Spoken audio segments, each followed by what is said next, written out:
Final রোলে যাদের এই under adjudication আছে তারা কি করবে এখনো পর্যন্ত কিন্তু ধোঁয়াশা। কোনো মানে ফাইনালি কোনো খবর নেই যে এটা কি হবে বা কি করতে হবে, মানুষ জানে না। এই যে আন্ডার অ্যাডজুডিকেশন যেগুলো যে স্ট্যাম্প মারা আছে, অনেকে ডিলেটেডও আছে। তো ডিলেটেড বা আন্ডার অ্যাডজুডিকেশন মানে যে বর্তমানে যে বিচারাধীন, আন্ডার অ্যাডজুডিকেশন মানে বিচারাধীন, মানে এখনো কাগজ প্রক্রিয়া যাচাইকরণ চলছে। তারপরে বাস জাস্ট এর মানেটুকু এটুকুই, যাচাইকরণ চলার পর বা কতদিন ধরে এই যাচাইকরণটা চলবে এবং তারপরে যে যাচাইকরণের পরে ফাইনাল রেজাল্ট, যে 60 লক্ষ মানুষের যে আন্ডার অ্যাডজুডিকেশনের আন্ডারে আছে, এদের যে অ্যাডজুডিকেশন অর্থাৎ বিচারাধীন আছে, বিচার হয়ে গেলে রেজাল্টটা কবে হবে সেটাও কিন্তু আমরা কেউ জানি না, কেউ জানি না। কারণ বিএলও নিজেও সঠিকভাবে বলতে পারছে না আলটিমেটলি এর রেজাল্টগুলো আমরা কবে পাবো। ব্যাস সূত্র মারফত কেউ কেউ বলছে যে এত তারিখের মধ্যে, অত তারিখের মধ্যে, বাট এই ধরনের অফিসিয়াল নোটিশ কিন্তু পাওয়া যায়নি, বা অন্তত আমি পাইনি। তো আমি সেই দিকেই যাচ্ছি না, আমি এটাই বলতে চাচ্ছি যে আজকের আন্ডার অ্যাডজুডিকেশন যেটা বিচারাধীন আছে, যদি আপনার বা আপনার বাড়ির লোকের কারোর যদি এইভাবে থাকে, তাহলে সেটা কি করে দেখবেন যে এখনো পর্যন্ত আন্ডার অ্যাডজুডিকেশন আছে নাকি ওটা ফ্রেশ হয়ে গেছে। যেমন গতকাল যে একটা নিউজে দেখলাম, নিউজ পোর্টালে, ন্যাশনাল মিডিয়া নয়, একটা নিউজ পোর্টালে দেখলাম যে 5 থেকে 6 লক্ষ আন্ডার অ্যাডজুডিকেশনের যারা ছিল সেগুলো নিষ্পত্তি হয়ে ফ্রেশ হয়ে গেছে। এবার সেটা সাপ্লিমেন্টারি ভোটার লিস্ট কবে পাবলিশ হবে সেটা দেখার বিষয় বা ওয়েট করতে হবে। এই যে আন্ডার অ্যাডজুডিকেশন আমার ক্ষেত্রে আছে, তো আমি বারবার এটা চেক করে দেখতে পারি যে আমার এখনো পর্যন্ত আছে না উঠেছে, আছে না উঠেছে। তো সেটা কিভাবে আমরা চেক করব, আজকের ভিডিওর মেইন টপিক সেটাই।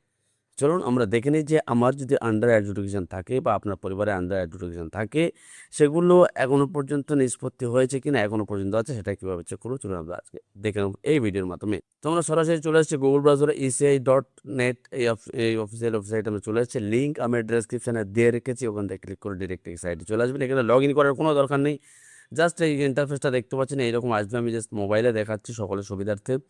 এখানে একটা দেখতে পাচ্ছেন যে search your name in voter list, এই যে নিচে পিঙ্ক কালারের একটা বক্স দেখতে পাচ্ছেন, এই search your name in voter list এই অপশনের উপরে ক্লিক করে দেবেন। আপনারা ক্লিক করে দিয়ে সর্বপ্রথম এখানে একটা ভোটার নাম্বার দেবেন, ভোটার কার্ড দিয়ে আপনার স্টেটটা এখানে সিলেক্ট করবেন। এখানে স্টেটটা সিলেক্ট করে দিয়ে ক্যাপচাটা এখানে দিয়ে দেবেন। তো আমি একটা ভোটার কার্ড নাম্বারটা এখানে পোর্ট করলাম, পোর্ট করে আমি এবারে জাস্ট সার্চ। তো দেখতে পাচ্ছি সার্চ অপশনে ক্লিক করার পরে দেখতে পাচ্ছেন যে ভোটার নাম্বারটা আমি দিয়েছি, এখানে এখন দেখাচ্ছে ইলেকটরিস আন্ডার অ্যাডজুডিকেশন, অর্থাৎ এখনো পর্যন্ত কিন্তু বিচারাধীন অবস্থায় আছে। যেমন গতকাল যেটা 5-6 লক্ষ যেটা ফ্রেশ হয়ে গেছে, যদি তার মধ্যে আপনারটা যদি থাকতো তাহলে এখানে কি আসতো চলুন আমরা এবার সেটা দেখে নিই। আন্ডার অ্যাডজুডিকেশন উঠে গেলে রেজাল্টটা কি আসবে, কেমন দেখতে হবে চলুন সেটা আবার দেখে নিই। আমি আবার অন্য একটা ভোটার নাম্বার দিয়ে আপনাদেরকে দেখাচ্ছি। আমি অন্য একটা ভোটার নাম্বার এখানে আমি দিয়ে দিলাম, যেটা আন্ডার অ্যাডজুডিকেশন ছিল। আমি বারবার চেক করতে করতে এভাবে দেখতাম যে আন্ডার অ্যাডজুডিকেশন আমার, সেই কিন্তু আন্ডার অ্যাডজুডিকেশন উঠে গেছে। আবার কি দেখাচ্ছে আপনারা দেখুন লাইভ। ব্যাস সেই ভোটার নাম্বারটা আমি দিয়ে দিলাম, দিয়ে ক্যাপচা দিলাম, দিয়ে সার্চ। দেখতে পাচ্ছেন আমার এই ভোটার নম্বরে আন্ডার অ্যাডজুডিকেশন উঠে গেছে, অর্থাৎ আমার সম্পূর্ণ ডিটেলস দিয়ে দিয়েছে এখানে। অর্থাৎ আমার এই ভোটারটা কিন্তু ফ্রেশ হয়ে গেছে। আপনাদের যদি কারোর আন্ডার অ্যাডজুডিকেশন এই ধরনের স্ট্যাম্প পড়ে থাকে ভোটার লিস্টে, তাহলে ইমিডিয়েটলি এইরকম প্রসেস চেক করুন। চেক করলে কিন্তু আপনি বুঝতে পারবেন যে আপনার অ্যাডজুডিকেশন উঠেছে কিনা এখনও পর্যন্ত আছে। কারণ আমি আগে একটা যে ভোটার নাম্বারটা দিয়ে দেখিয়েছিলাম, সেখানে কিন্তু আন্ডার অ্যাডজুডিকেশন স্টিল নাও আছে, অর্থাৎ এখনও বিচারাধীন আছে। এবং এটাও ছিল, এই যে ভোটার নাম্বারটা দিলাম এটা ছিল, এটা কিন্তু উঠে গেছে। যেমন গতকাল বলেছি যে 5 থেকে 6 লক্ষের মতো আন্ডার অ্যাডজুডিকেশন ভোটার উঠে গেছে, বিচারাধীন নিষ্পত্তি হয়ে গেছে। তার মধ্যে কিন্তু আমার এই নাম্বারটা কিন্তু হয়ে গেছে। আপনারা ফটাফট চেক করুন, এইভাবে আপনারা করতে পারবেন।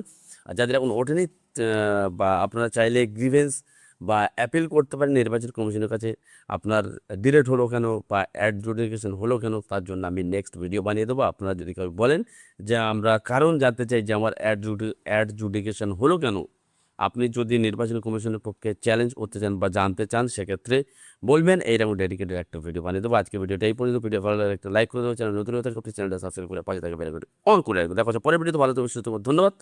জয় হিন্দ।